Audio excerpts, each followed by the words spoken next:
श्री राम जानते थे कि अभी तो वन के कष्ट आरंभ हुए हैं, किंतु वे ये भी जानना चाहते थे कि लक्ष्मण क्या वास्तव में उनके साथ ये कष्ट भोगना चाहते हैं। इसी कारणवश उन्होंने लक्ष्मण की परीक्षा लेने के लिए उन्हें पुनः अयोध्या लौट जाने का एक अवसर और प्रदान किया। जानते हैं वह कैसा था? श्री वाल्मीकि निर्मित आदि रामायण आदि काव्य के अयोध्या कांड में 53वां सर्ग। नमस्कार, मैं आभा शर्मा जावास। इन ऑडियो बुक्स को बनाने में अगर आप अपना योगदान देना चाहते हैं तो मेंबरशिप लेके या दिए गए क्यूआर कोड का प्रयोग करके आप ऐसा कर सकते हैं। आपका छोटे से छोटा योगदान भी हमें प्रोत्साहित करता है। अन्यथा शेयर, लाइक या सब्सक्राइब करके तो आप ऐसा कर ही सकते हैं। उस वृक्ष के नीचे पहुंचकर आनंद प्रदान करने वाले श्रेष्ठ श्री राम ने सायंकाल की संध्योपासन करके लक्ष्मण से इस प्रकार कहा। सुमित्रा नंदन, आज हमें अपने जनपद से बाहर यह पहली रात प्राप्त हुई है जिसमें सुमंत्र हमारे साथ नहीं है। इस रात को पाकर तुम्हें नगर की सुख सुविधाओं के लिए उत्कंठित नहीं होना चाहिए। लक्ष्मण, आज से हम दोनों भाइयों को आलस्य छोड़कर रात में जागना होगा, क्योंकि सीता के योगक्षेम हम दोनों के ही अधीन है।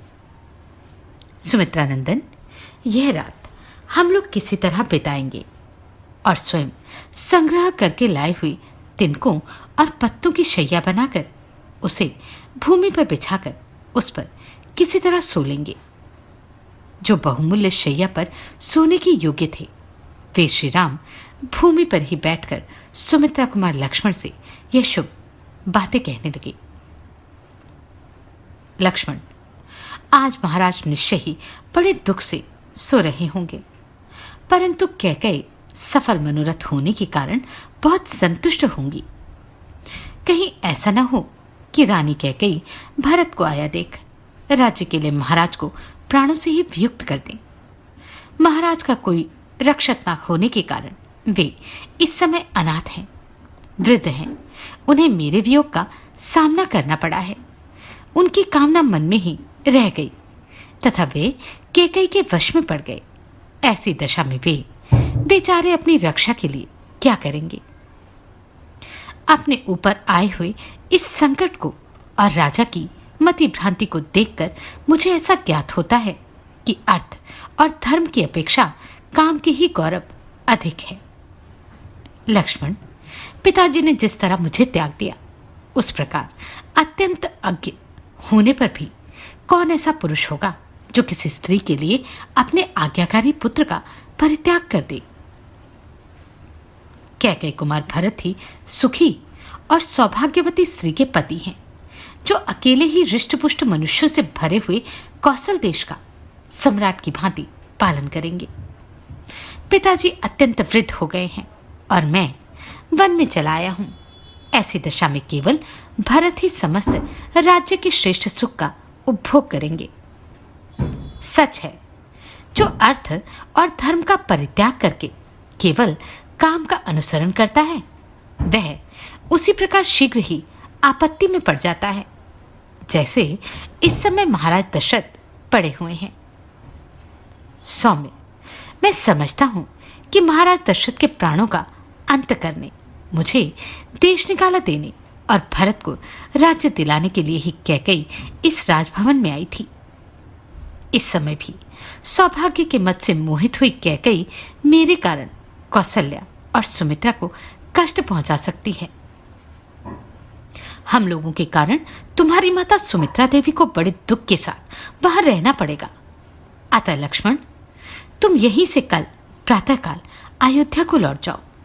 मैं अकेला ही सीता के साथ दंडक वन को जाऊंगा। तुम वहां मेरी असहाय माता कौशल्या के सहायक हो जाओगे। धर्मज्ञ लक्ष्मण, कैकेयी के कर्म बड़े खोटे हैं। वह द्वेषवश अन्याय भी कर सकती है। तुम्हारी और मेरी माता को विष भी दे सकती है। तात सुमित्रा कुमार, निश्चय ही पूर्वजन्म में मेरी माता ने कुछ स्त्रियों का उनके पुत्रों से वियोग कराया होगा। उसी पाप का यह पुत्र विच्छोह रूप फल आज उन्हें प्राप्त हुआ है। मेरी माता ने चिरकाल तक मेरा पालन पोषण किया और स्वयं दुख सहकर मुझे बड़ा किया। अब जब पुत्र से प्राप्त होने वाले सुखरूपी फल के भोगने का अवसर आया, तब मैंने माता कौशल्या को अपने से विलग कर दिया। मुझे धिक्कार है।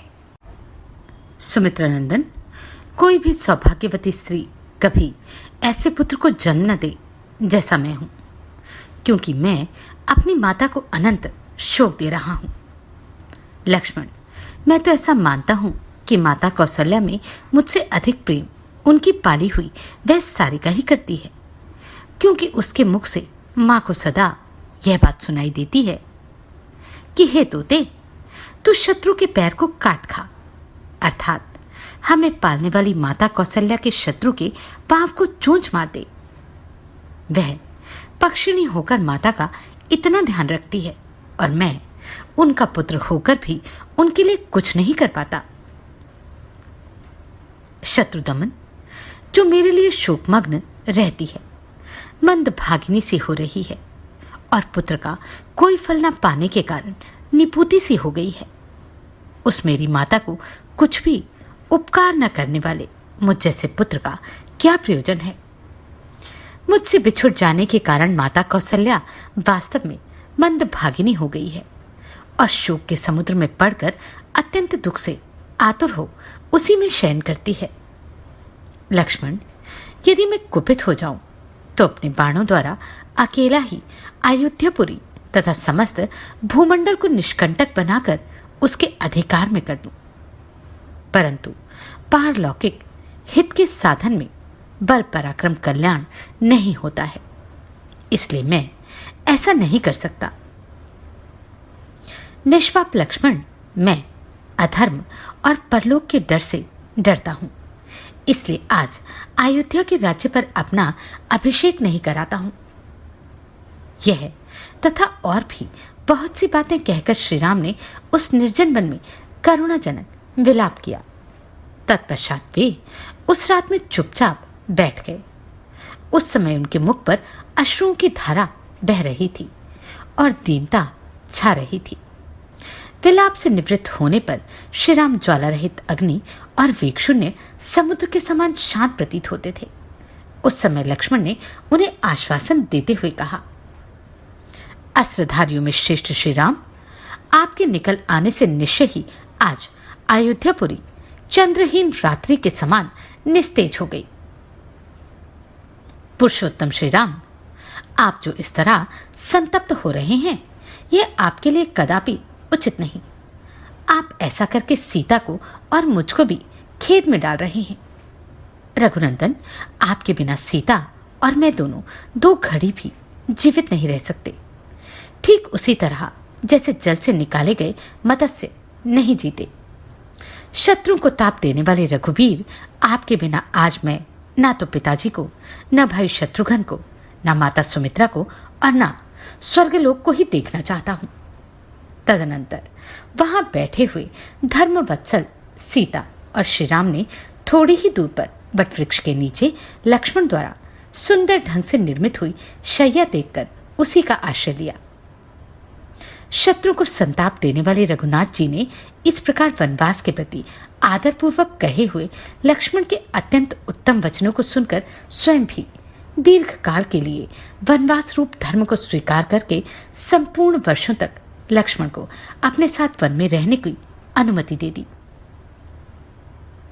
तदनंतर उस महान निर्जन वन में रघुवंश की वृद्धि करने वाले वे दोनों महावीर पर्वत शिखर पर विचरने वाले 2 सिंहों के समान कभी भय और उद्वेग को प्राप्त नहीं हुए। इस प्रकार श्री वाल्मीकि निर्मित आशामायण आदि काव्य के अयोध्या कांड में 53वां सर्ग पूरा हुआ। आप सभी को कोटि कोटि साधुवाद। आपने इन वीडियोस को इतना प्रेम दिया,